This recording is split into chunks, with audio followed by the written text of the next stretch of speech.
जय सिया राम। सब सुख लहे तुम्हारी सरना, तुम रक्षक काहू डरना। आज हमारे सामने उपस्थित हैं ज्योतिषाचार्य मंजू शर्मा जी। स्वागत है आपका। जय सिया राम। जय सिया राम सुहानी जी।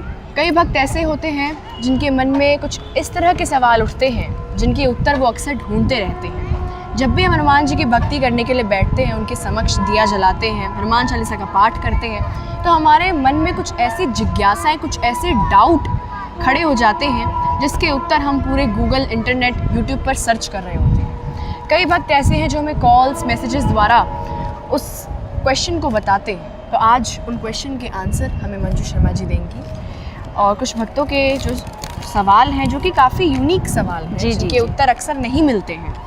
पहला सवाल ये है कि जो लोग पहली बार जीवन में संकट को लेकर पूजा शुरू करना चाहते हैं, उन्हें किस तरह से पूजा करनी चाहिए, कौन से देवता की पूजा करनी चाहिए जिससे कि उनकी जो संकट है वो दूर। जी, आपने बहुत सुंदर प्रश्न किया सुहानी जी। संकट जीवन में कई प्रकार के होते हैं और जैसे कि हम सभी सनातनियों को पता है कि हम संकट मोचन हनुमान जी को बोलते हैं कि हमारे संकटों को वो शीघ्र दूर करेंगे। दूसरा प्रश्न, पूजा किस तरह से करनी चाहिए, आपने पूछा। सबसे पहली बात कि आप सभी हनुमान जी की पूजा आराधना करें क्योंकि उन्हें हम संकट मोचन कहते हैं। किस विधि से करनी चाहिए, जैसे मेरा और आपका हमेशा कुछ ना कुछ फेवरेट होता है, तो ऐसे ही उनका फेवरेट जब भोग में तो बूंदी का प्रसाद है, तो आप उन्हें बूंदी का भोग लगाएं और तुलसी पत्र डालकर लगाएं। क्योंकि रामायण में एक वाक्य आता है कि जब उनकी भूख शांत नहीं हो रही थी तो माँ सीता ने जब उन्हें भोजन दिया तो तुलसी पत्र के साथ दिया, तो उन्हें कहीं ना कहीं सांत्वना या शांति मिली।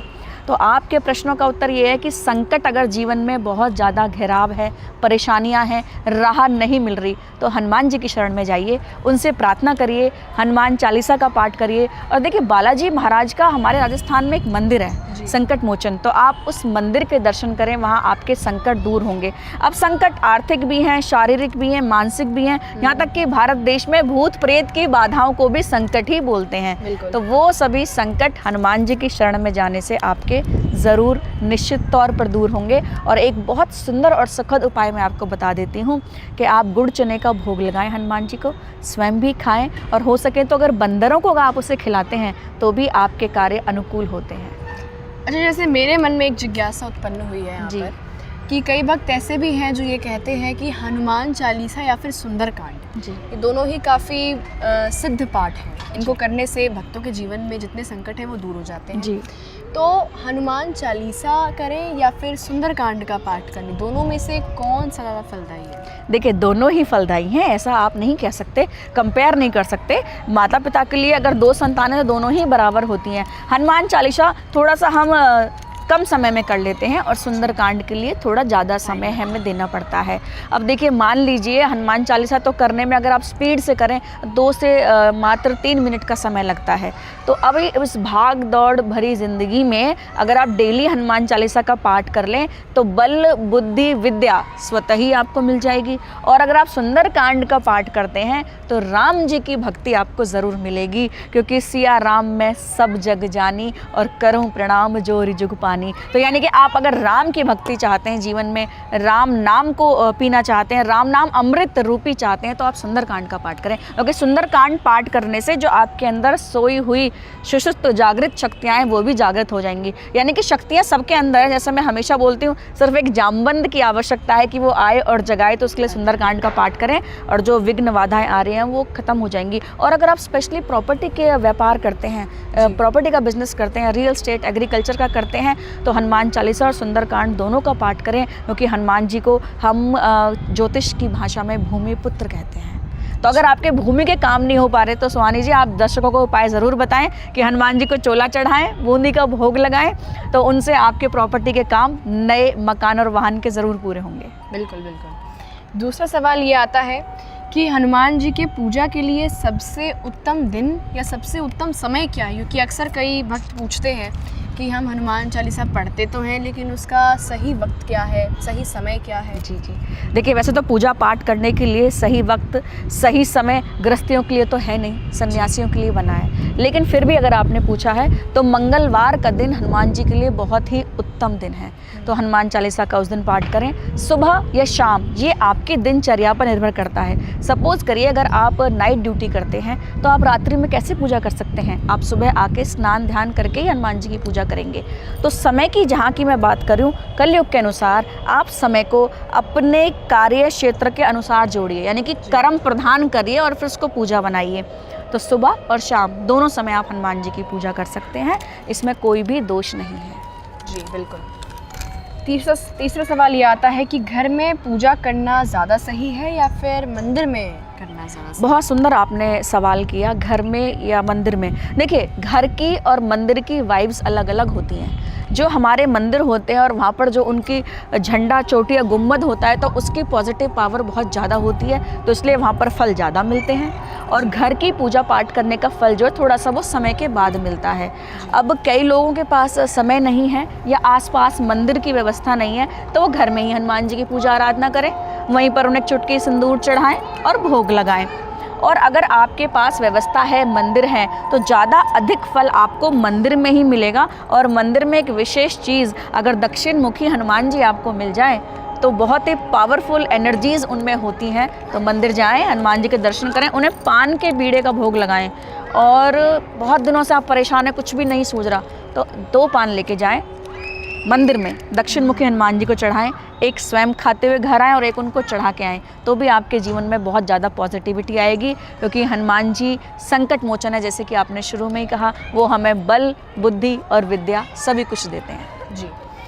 अब जो चौथा सवाल है वो स्त्रियों के ऊपर है, क्योंकि ये महिलाएं भी कमेंट करती हैं, कॉल पे पूछती हैं कि क्या महिलाओं को लंबे अनुष्ठान करने की आवश्यकता है? कई बार तो ऐसा देखा जाता है कि महिलाओं को अनुष्ठान करने में भी समस्या आती है कि वो अनुष्ठान कैसे करें, संकल्प कैसे करें। तो एक तो आप इसकी विधि बताइए कि संकल्प करने की विधि क्या है और महिलाओं को क्या आवश्यकता है कि वो लंबे अनुष्ठान ही करें?